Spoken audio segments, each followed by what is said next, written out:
Hey guys, and welcome back to the channel. In this video, I'll show you an excerpt from a session of the latest order flow trench, where we discuss the Nasdaq auction with an analysis of price action and order flow in front of the entire community. As you know, order flow remains my favorite tool for scalping today, and I remind you that you can already find various free resources here on the channel.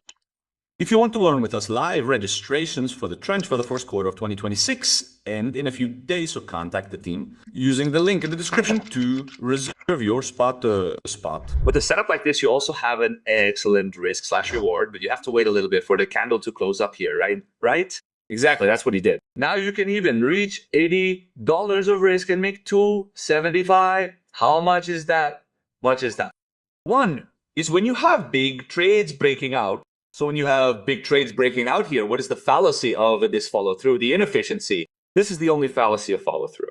Okay. These setups here, when you are in consolidation, the market maker wants to rebalance, but now there is some volatility.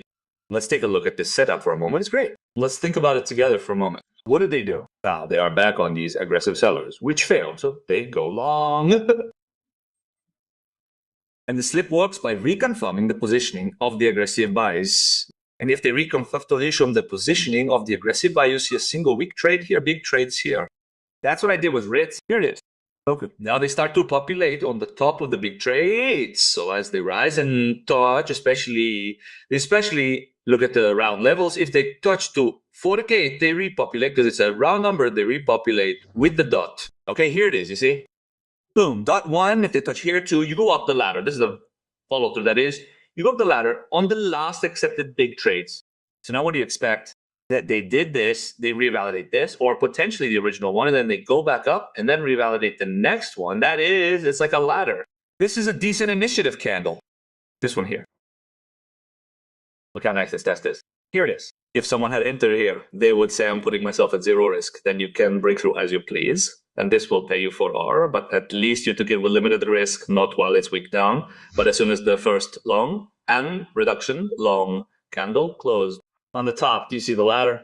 On the top, they failed. If they failed, it means that they go back to validate the ladder. Down.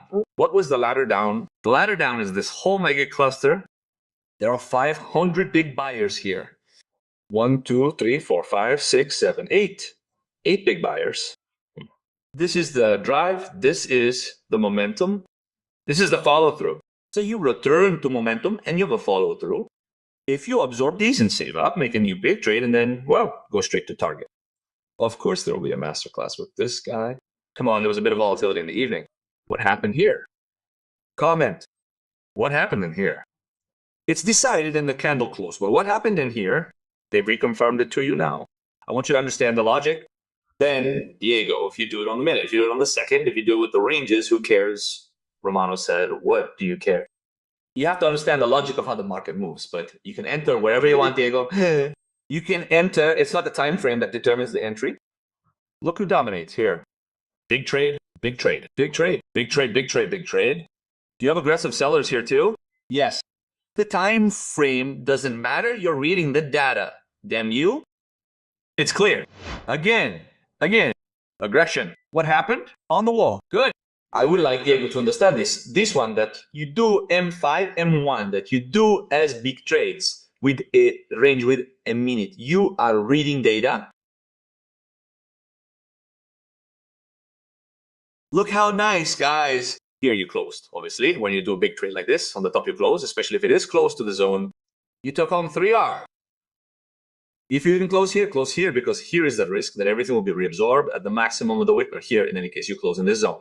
Isn't the risk of everything coming back to you worth the fact of doing 3.6R instead of 3.4? No, it's not wrong. You have to read it in the market. You can have rules that give you a direction that give you an advantage, but then you have to put reasoning into it. This is beautiful live, guys. The closing of the session made us happy. Did you like it? So if you liked it, give it feedback, but I won't close the live until I hear Diego if the follow through was clear to him, because I explained it just for you, Diego. Beautiful. Look at that directionality. Okay, guys, I hope you enjoyed the video. See you in the next one here on the channel next week.